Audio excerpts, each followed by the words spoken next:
guys, how are you all doing? It's a Friday night, and I've been really taking this week to slow down. It's been important for me to kind of just slow down a little. It's been a hectic, 2022 was an extremely fast paced year, and January felt a little the same. So, just taking a little me time. And part of that me time was a little journey with my mushrooms. And I actually have gotten some really good questions regarding journeys with psilocybin mushrooms, so I'm going to answer those at the end. I hope you guys are doing really well, and I apologize for my face in this video because I got a chemical peel, my first chemical peel ever, a few days ago, and I'm in the major peeling mode, and I tried to put on as much moisturizer as I could. So I'm a little shiny, I'm a little peely, so don't mind that. But, I don't care. We'll come on here and we'll do it and have some fun. How's everyone doing tonight? Hey, Double X Kiss, John, Curtis, Dynamite, Stephanie, Anna, Wild Mood Swings. Hello, everyone. So, a couple of days ago, I did another healing journey with psilocybin, and it really kind of took me into a place I really wasn't expecting. I I think the mushrooms wanted to show me part of their kingdom, which is part of the root system. And as some of you may understand or know, that the mushrooms in general have a very complex rooting system below that's very connected. And I have to tell you, what I experienced in this particular journey was one of the most visual experiences I've ever had.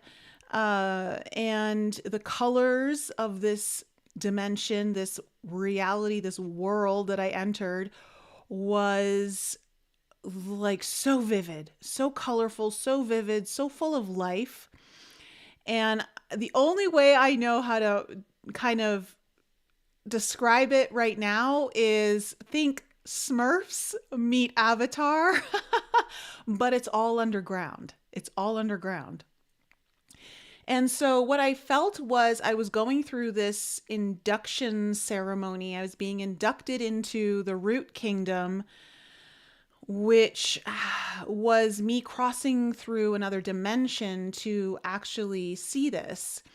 So it exists on Earth, from what I understand, and what I could ascertain from this journey was this place exists here on this planet. It's just in a different dimension. So there's no way we would see it unless you're able to and understand how to get your frequency or your vision into a way of accessing these dimensions, which some people can do, and sometimes we experience this just on our own. And so this root kingdom, what I saw was there is an entire world that exists inside the actual roots of the plant kingdom, the mushroom, the fungi kingdom. And once you enter into the roots, though, you're not contained by the structure of the root. It's almost like, how we've been shown. I've had some guests on my show who've worked in the Secret Space program, like Tony Rodriguez and Rebecca Rose Barfoot. And they've explained that when they're in a ship, that although on the outside, like for instance, it may look cigar shaped or it may look in a particular shape, once you're inside, it no longer holds that shape inside. This is what I saw within the root kingdom. So once I was inside the roots and I had crossed that dimension, what I saw was an entire new world. So there were cities, there were lakes, there were just a whole different kinds of civilizations there. And it's very elemental, very, very elemental. Definitely a lot of fairy type energies there, gnomes, but also different species that are hybrids. Like one of the beings that I actually saw in meditation today when I was tuning into this root kingdom was a hybrid between a mouse and an ant, and kind of like a king. At least he appeared this way to me. But I was like, oh, how strange. I've never seen anything like this before. So in meditation today, yeah, he looked kind of half mouse, half ant. So I don't know what that was, but very excited for me to share this information with you. They want you to know about this place. And so the roots, what I understood was, so the roots almost act like a portal into the root system and then open up this entirely new world. And I remember some of the visions that I saw I spent quite a bit of time in, were, I remember there was one part where I was underground. And okay, so first, before I say, even though everything's operating underground, they actually have their own sky. So it's a wild wild world. So even though underground, still have access to their own sky. Um, and a lot of what I saw was during the nighttime.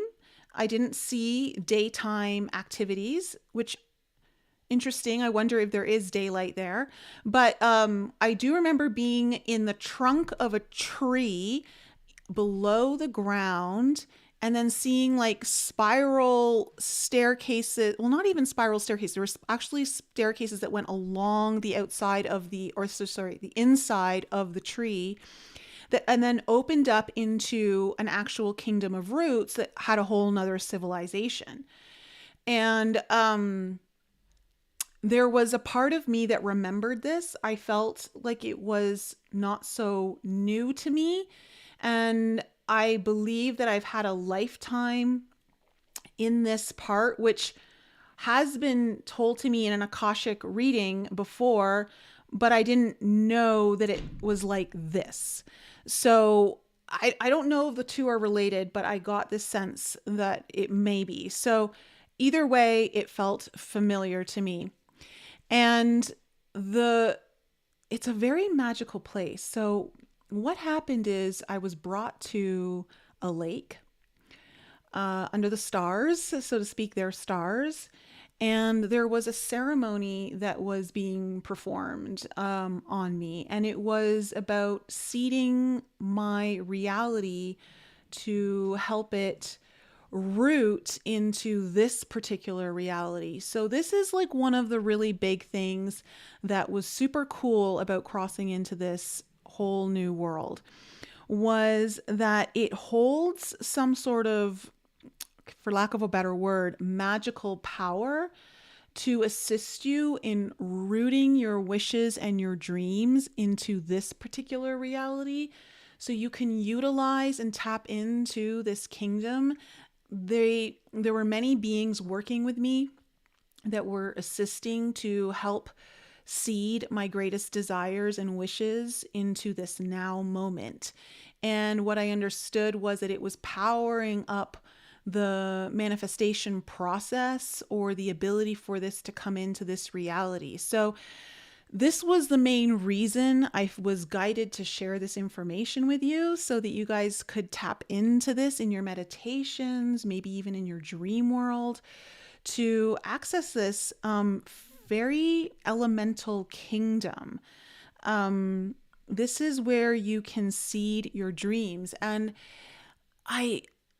it was interesting because I kept shifting there, although it's earth and it's rooted, like it's a root system. I was also kind of jumping back and forth between earth-like civilizations and then water civilizations. So I was in underwater civilizations, which they do have there in the root system. And I remember one of the things that I saw in the underwater civilizations was an octopus royalty, like some sort of octopus like being that was kind of like a queen, so to speak. I remember seeing her sitting on some type of throne. She had very kind of light bluish, purplish, silvery, iridescent skin. I don't even know if that's the right word to call it. Maybe it's something else, but whatever you would assume. And so it was a very, very visual experience.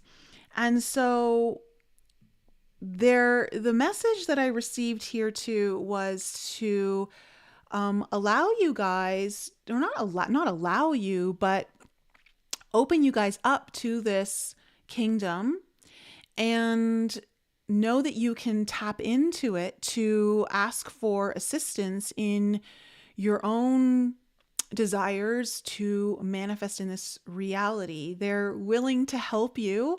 They want to help and assist and work with us in this reality. I obviously there are many of you that have worked in such kingdoms before. So some of you may find this easier to tap into.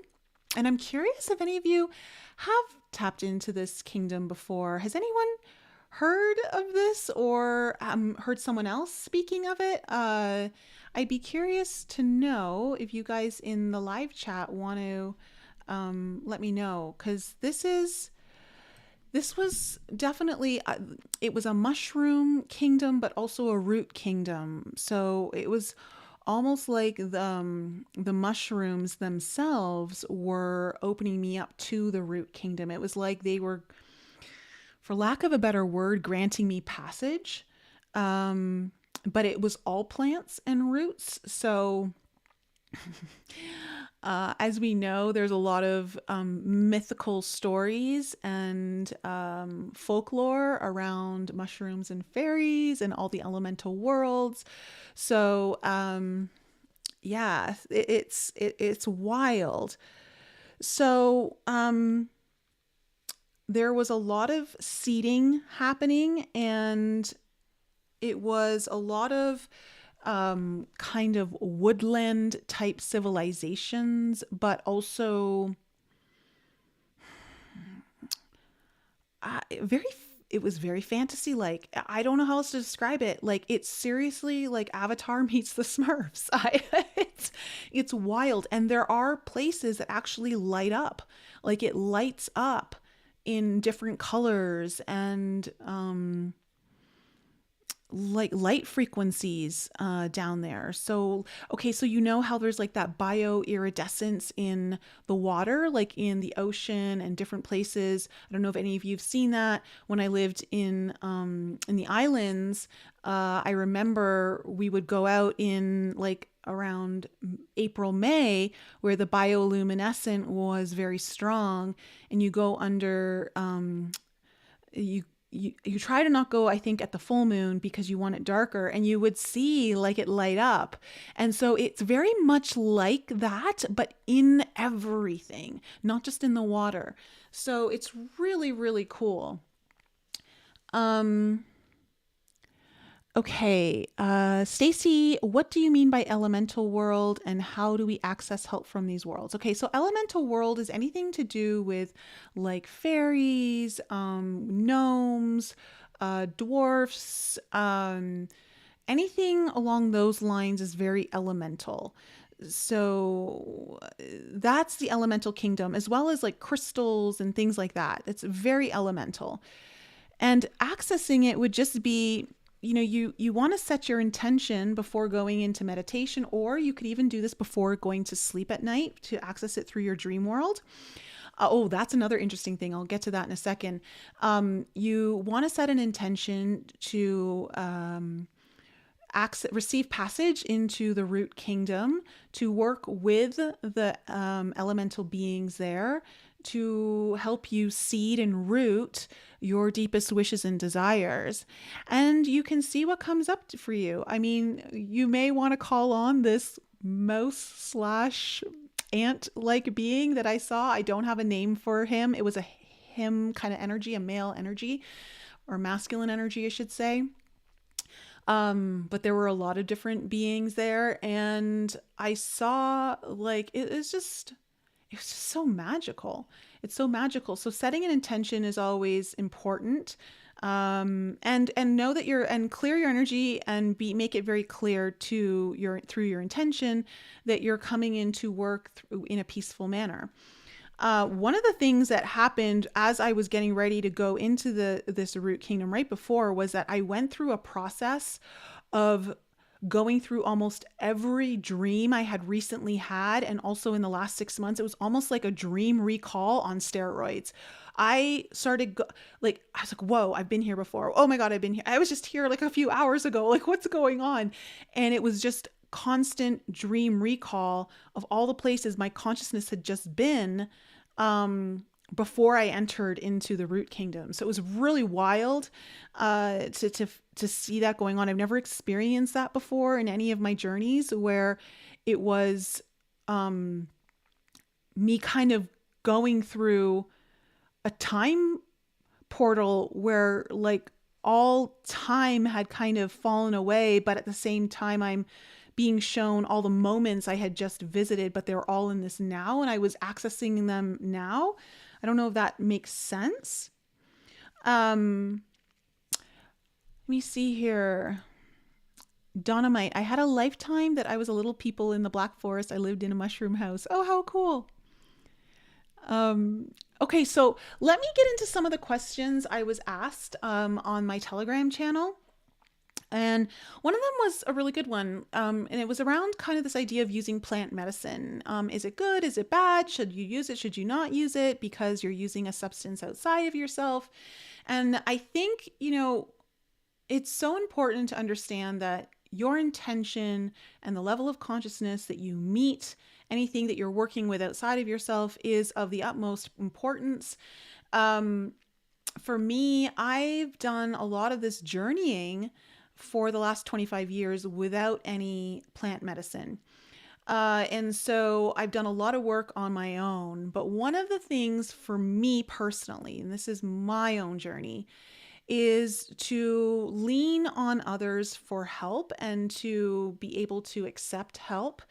And by no stretch of the imagination have I gone through my healing journey alone. I've had several people that, whether they're friends or people that I have, healers that I have trusted, have assisted me and held my hand and guided me through my own healing journey at times where I've needed it.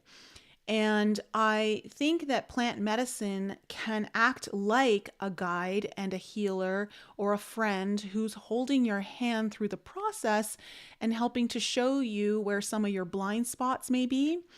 Does that mean that plant medicine is for everyone? Absolutely not. If you don't feel called to it, I don't suggest you do it.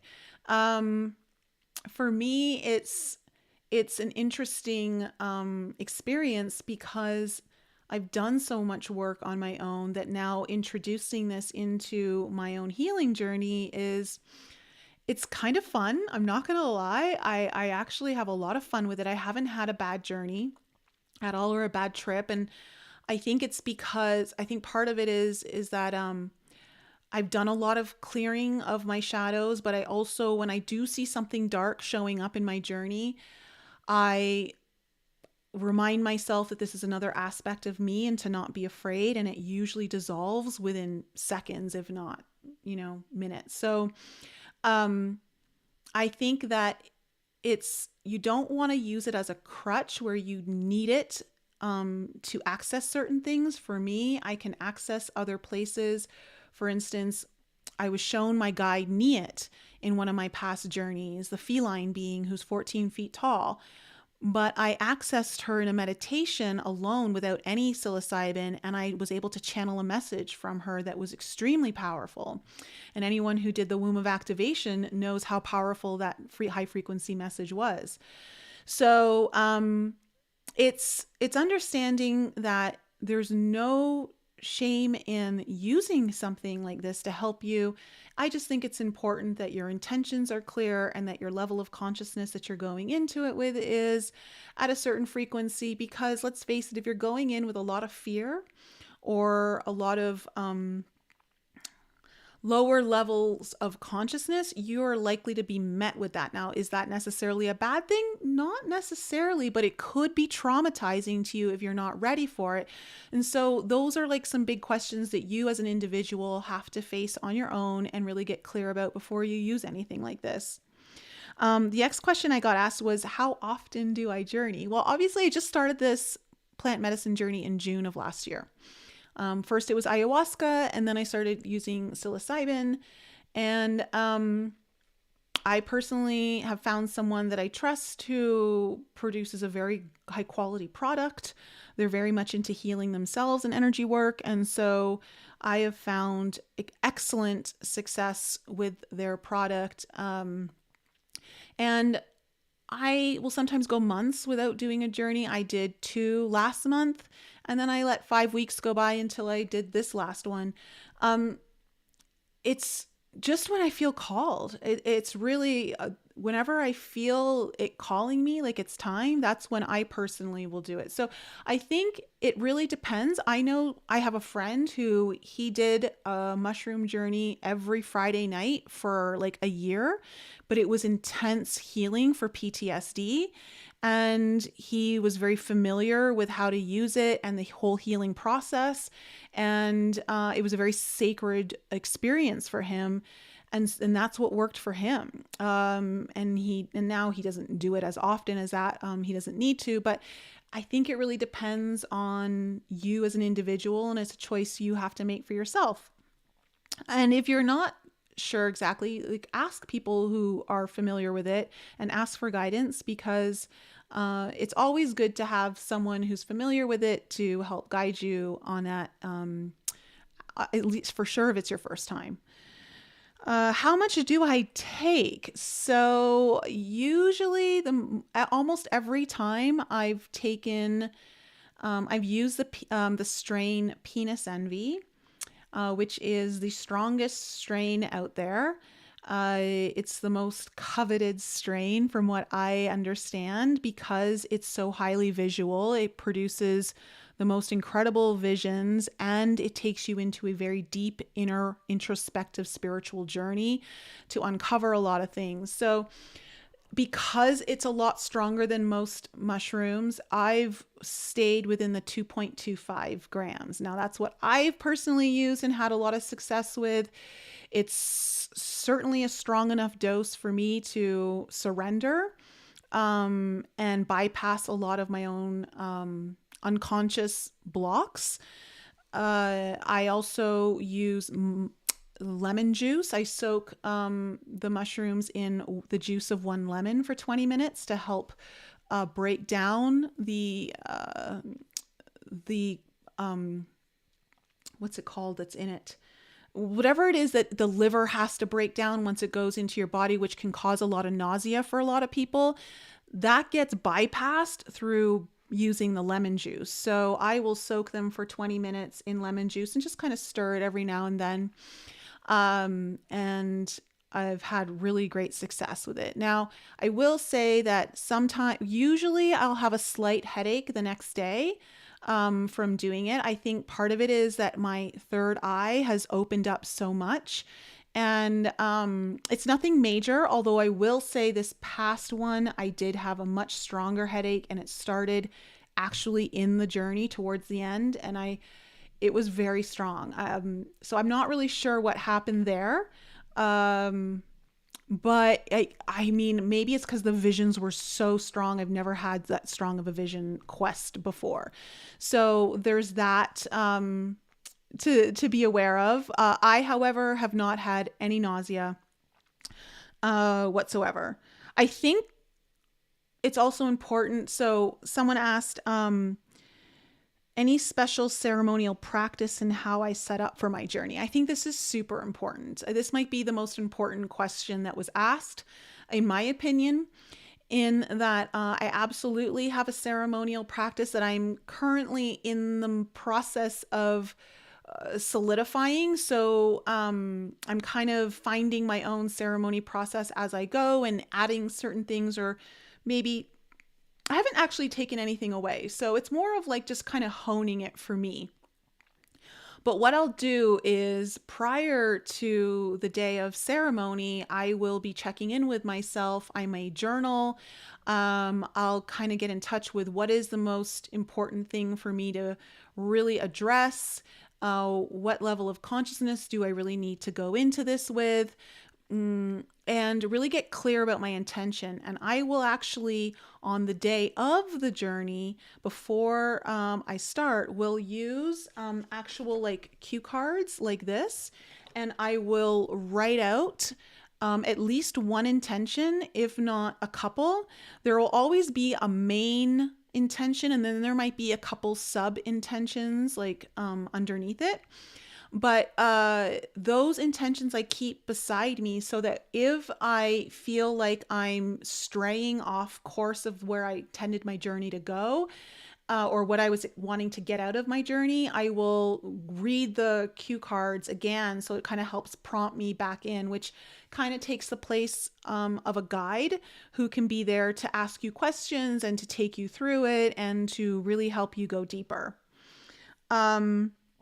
So that's one of the things. I will also take my mushrooms and have them, well, whenever I get them on a whole, I will always do a ceremony around the whole product before I take out what I'm going to use, and bless them, give gratitude, give thanks, put in just clearing kind of any energy that I need to, and just really connect with the consciousness of the plant medicine. And then on the day of, I also do another intentional setting. I speak to the mushrooms. I let them know what my intentions are and that I am surrendering to them and I am appreciative of their help. They're like little helpers, and I approach them that way. And so I will also light candles, and then I will play some music to also kind of get me in a vibration that is opening up to this whole process. And I make sure that I'm not doing anything on the day of that's super stressful, no work, anything like that. And just kind of do that. And I like to do it in my bedroom. I make sure all the blinds are closed. I have my own eye mask, and I make sure I have a big blanket because I get really cold around the 1 hour mark into whenever I'm getting the peak visions, which is usually hour one, like the end of hour one into hour three. So, and I'm very, very cold. So I have lots of blankets like covering me up, and I'm just like snuggled in, like burrowed into like my own little womb space, so to speak. And then the other question was, do I do the same thing each time? And pretty much I may start adding in a few things, but that's what I've said to you is pretty much all like I've been doing. If I do come up with anything else down the road, I'll absolutely let you guys know. But yeah, so do you guys have any questions that you want to ask around this? Because it's been really healing. What's really interesting too is that I worked with a friend. A friend of mine asked me to take them on a guided journey, and just be there with him while he tried it for the first time. And he was struggling. He was struggling because he was scared. There was a lot of resistance, which is very normal. I think it's important for people to be aware of that. You have to surrender control. You have to let go when you're going into this in order to get the most out of the experience. And surrendering control can be very difficult when you don't know how your body's going to respond. You don't know what's ahead of you. And so that's why I wouldn't experience with a very high dose at all on your first time. You may want to just do a gram or two.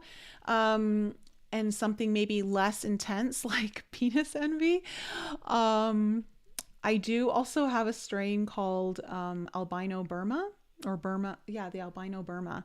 And apparently that's like just a total galactic journey. Like it's just about going into, it's a galactic fun ride, I guess. It's not so much about a spiritual introspection, but if you just want to go on a visual quest that's very galactic, that one is apparently like that, and it's very strong as well.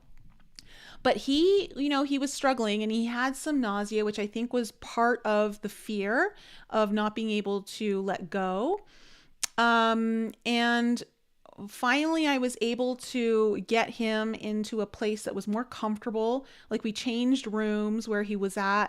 I got him near a fire, and I started going into certain questions that we had talked about before he started, and that helped him grasp onto something, and all of a sudden it just opened him up and he had the wildest experience ever. So I briefly touched on that in another, I think it was on one of my podcast episodes I did solo, where he had almost like a masculine type energy of a Kundalini activation, where it was just like the primal animalistic part of our own energies coming to life, which was really cool to witness.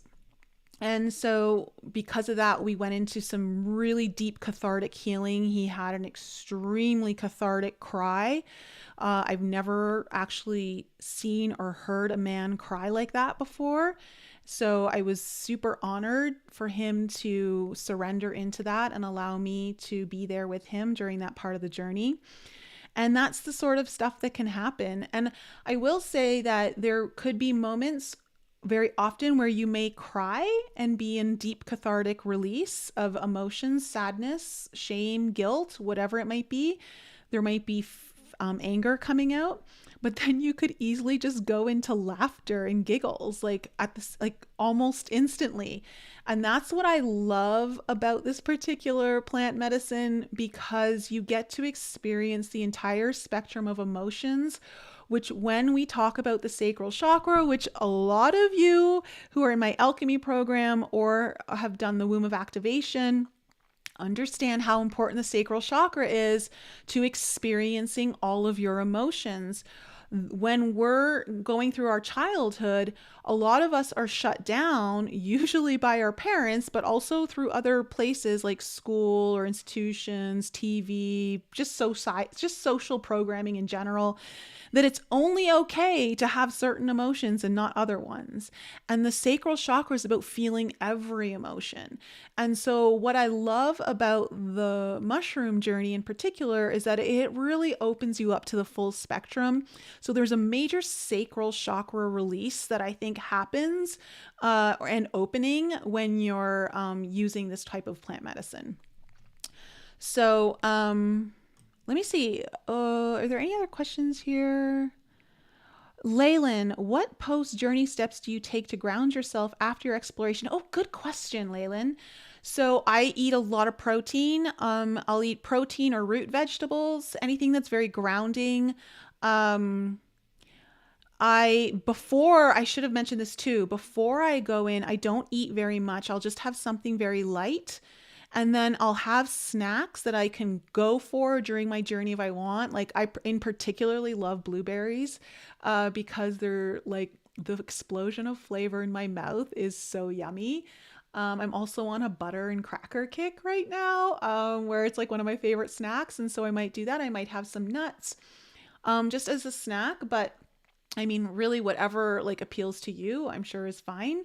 But then post journey, yeah, it's just about grounding. And I usually, once I eat within an hour or so, I'm ready to go to sleep. My body's exhausted and I need to just kind of allow my body the time to recover from the high energy and high frequency that I just went through which is usually about 5 to 6 hours. This one actually was shorter. It was about 4.5 hours. It stopped a lot sooner than the other ones. So, great question, Leyland. Thank you for asking me that. Let me see here. Stacy, has this changed how you approach other methods for healing or intentions to journey? I think what it's showing me is the importance of ceremony.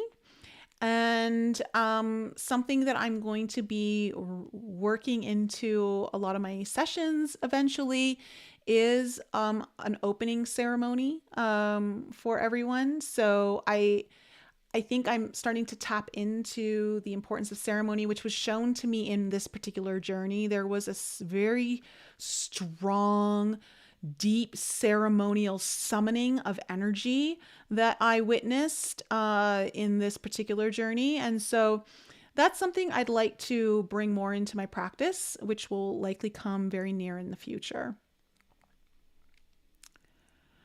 Oh, Stacey, you loved the sacral chakra release. You've done it a couple times. Amazing, amazing. Let me see here. Anything else?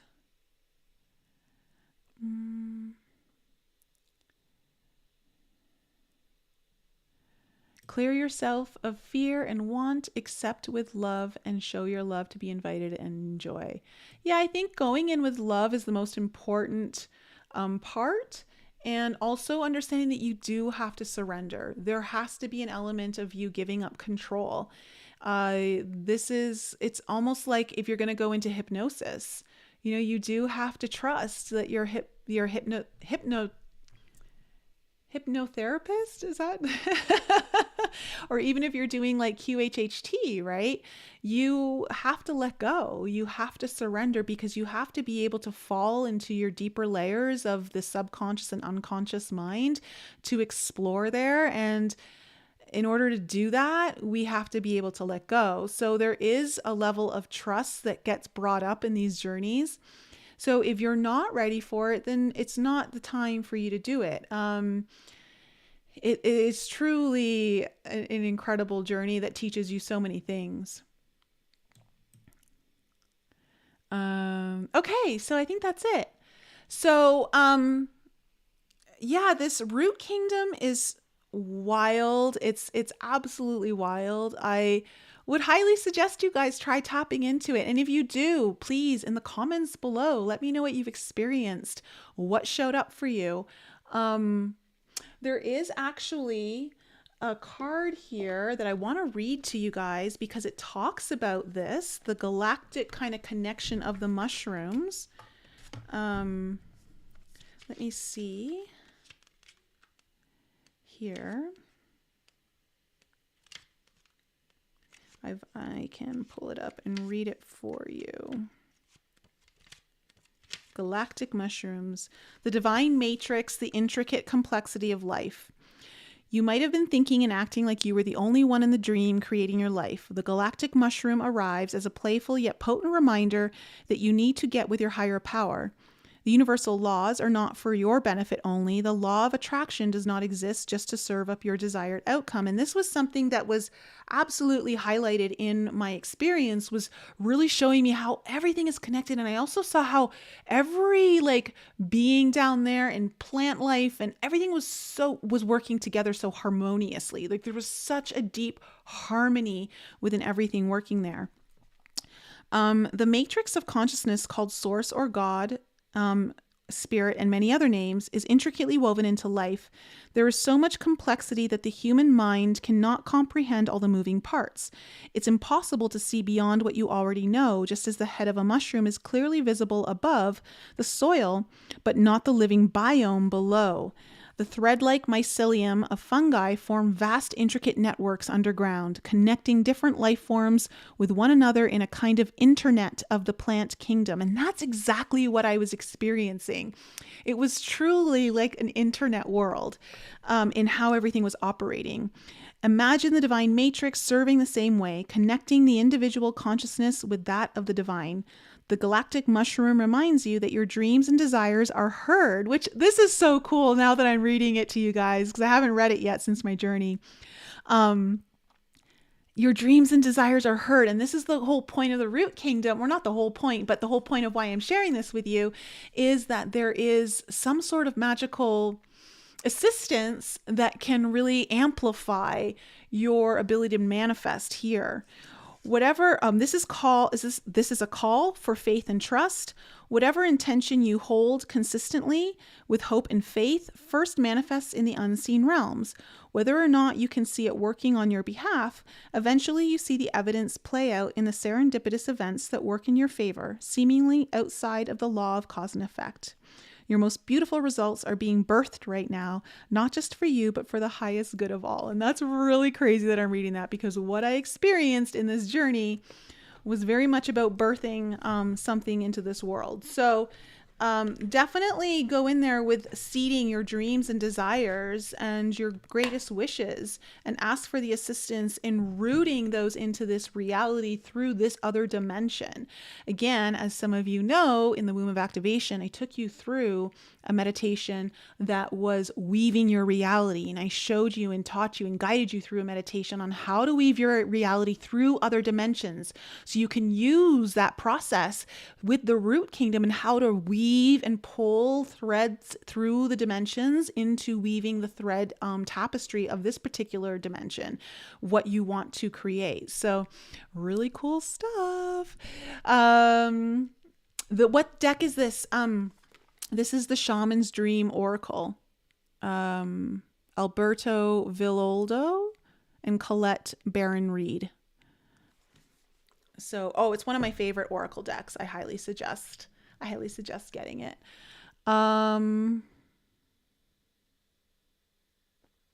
Stacey, you have so many questions. You hope you'll expand on this experience. I'm not sure I'm ready for this type of powerful experience, but deeply curious about it. Yeah.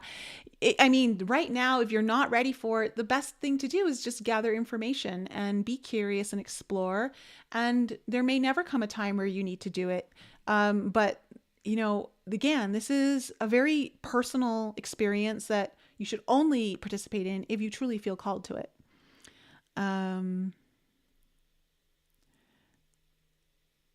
Okay, so I'm going to leave it there, guys. I hope that this video was helpful and fun, and I wish I could project into all of your minds the visions I saw. They were so stunningly colorful, and it was just so magical. Like, there was such a magical element to it. You see, like, in the background, how like the bottoms of the mushrooms, like under the caps, are like lit up. Like, there was that kind of lit up feeling, like, in all areas of the thing. Like, that's why I said it looked like a meeting of like Avatar and Smurfs. And beautiful lakes, and there were caves too. Like, it was an underground world that had its own world and sky. And so I don't know how else to describe it, but I hope it helps you connect. And they've asked me to communicate this, so they're expecting some of you to tap in. So, let them know you've been sent. All right, guys, I love you so much. Have an incredible evening. And if you need anything, all my links are in the description below.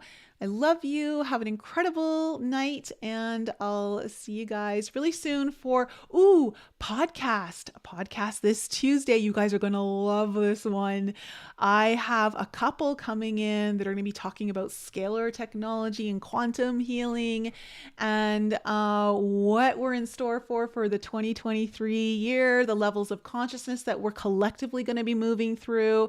Of course, it doesn't mean that that's the level that you're only going to be moving through, but what we're kind of seeing, and it's a progression that's going higher since the 2020 fall, that we all fell into fear. So very cool conversations that went into some really interesting places that I wasn't expecting. So I think you're going to really love Tuesday's podcast. I've got some new guests lined up for the rest of the month. So I hope you guys enjoy it. I love you, and enjoy the full moon in Leo on Sunday. If you missed the podcast with Mary Ducina, check it out, because she gives you some great insight into what's coming here on Sunday with this full moon in Leo. It's a big one because there's Uranus aspecting it. Big T-square with Uranus between the sun and the moon. Uranus always brings in big change, sometimes suddenly, surprises, breakthroughs, sometimes because of a breakdown, like who knows. But I think all in all, it's going to be a very interesting full moon. So